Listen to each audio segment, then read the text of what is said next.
আপনি কি জানেন কেন ফেরাউনের লাশকে মিউজিয়ামে রাখা হয়েছে এবং কেনই বা তাকে দাফন করা হয়নি? তাহলে শুনুন। যখন আল্লাহ মুসা আলাইহিস সালামকে হুকুম দিলেন যে তোমরা সবাই ওইখান থেকে চলে যাও, তখন ফেরাউন এবং তার সৈন্যরা মুসা আলাইহিস সালামের পিছু নিল তাকে মারার জন্য।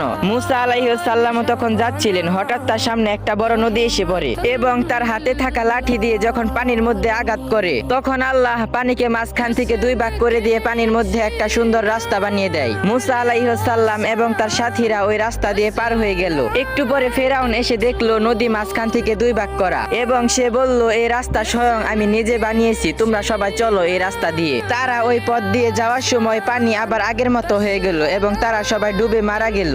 অনেকদিন পর্যন্ত ফেরাউন নদীতে পড়ে রইল। তারপর নদী তাকে মাটিতে ছুঁড়ে মারলো এবং মাটি তাকে আকাশে ছুঁড়ে মারলো। অনেকদিন ফেরাউনের লাশ বাতাসে ঝুলন্ত অবস্থায় থাকলো। তারপর আল্লাহর হুকুমে কাঁচ এবং সীসা ফেরাউনের লাশকে গ্রহণ করলো। তাই ফেরাউনের লাশকে